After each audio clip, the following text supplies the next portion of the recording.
What's going on, Shelter family? It's Pastor Jay here for another 6 at 6 for April 9th. I am here in my office this morning and wanted to come to you. I know many of you have been reaching out because you've been watching these videos this week. You've been watching the videos of my wife cooking at home, myself. I wouldn't call myself cooking there, but getting prepped up for this week, Holy Week, Passion Week, and I'm excited for Friday night. I hope that you have intent to really set aside about an hour worth of time on Friday to enjoy food together as a family, as a church body. Guys, it's so important to me this Friday at 6:30 that we're all taking communion together, we're all worshiping together, we're all reflecting upon the great sacrifice of Christ and what it means to us in our own home. And so please make sure you're planning for that. I wanted to give you an update too as well. We came up with an idea kind of spur of the moment, which is kind of, I feel like, how everything in life is right now.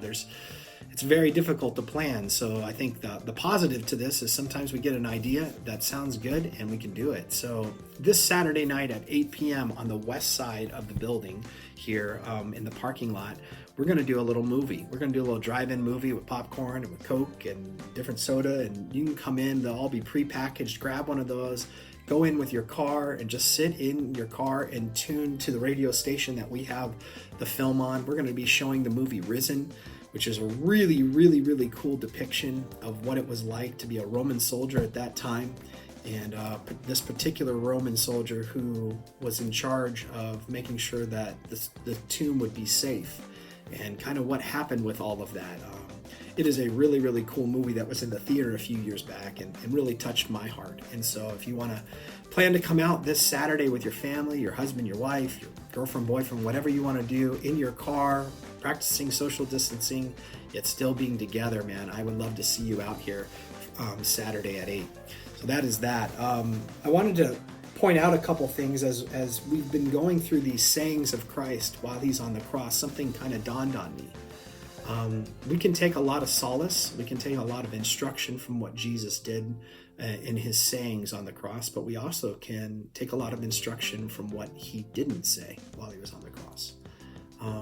If you look in all the Gospels, there's these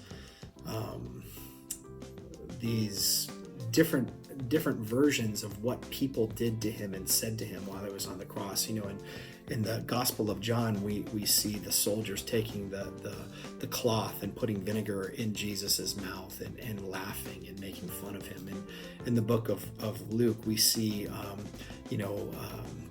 the thief, the other thief on the cross that's talking about proving yourself. Hey, if you're the king of the Jews, then throw yourself down from him, and mocking him that way. And in the Mark, we see how people said, hey, maybe Elijah will come and rescue him. And it said that people walked by shaking their heads and said, hey, you rebuild the temple. You said you'd tear down the temple in 3 days and rebuild it. Who are you now? And again, there's this tone of a group of people that just absolutely came after him, challenged who he was.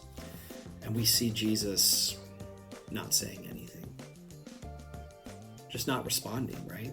And where does this come from? I think it comes from a solidarity and a strength in him of two things. One, having love for those people, which we talked a little bit about when he said, Father, forgive them, for they know not what they're doing. But not responding also, I think that he realized who he'd be talking to. He'd be talking to a depraved mind of people that had no idea of who he was and what his purpose was. And I think sometimes for us, when we're challenged, when we are lied about, when our reputation is strung through the mud, we want to come to defense of ourselves. We want to speak up and we want to chase down exactly who said what when they said it.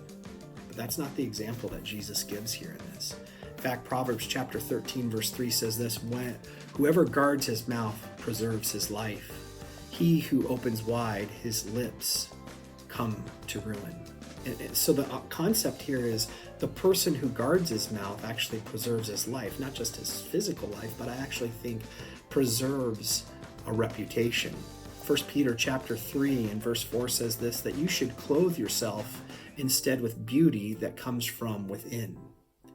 the unfading beauty of a gentle and quiet spirit, which is so precious to God. So as Jesus is on the cross here and he's getting tooled left and right, he's not saying anything.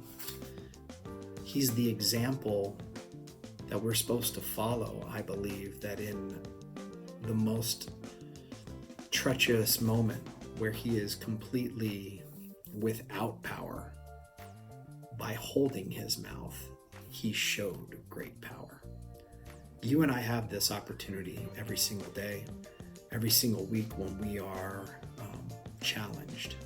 I want you to know that many people that you're around on a consistent basis, they don't know your purpose. They don't know who you are deep inside and who you house. Remember that you are the temple of the Holy Spirit. So I think one of the things that we have to lean in to the Holy Spirit about in these times and when we're challenged is what would the Holy Spirit have us say? Many times I think he would say for us to be quiet. That little voice inside that says, let him be our defense. Let him be our strength and strong tower.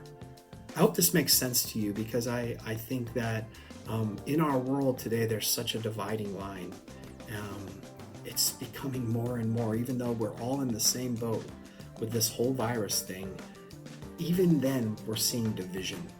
Find yourself holding your mouth and showing great strength, purpose, and love. I love you guys. I hope you have a great day. I will see you tomorrow.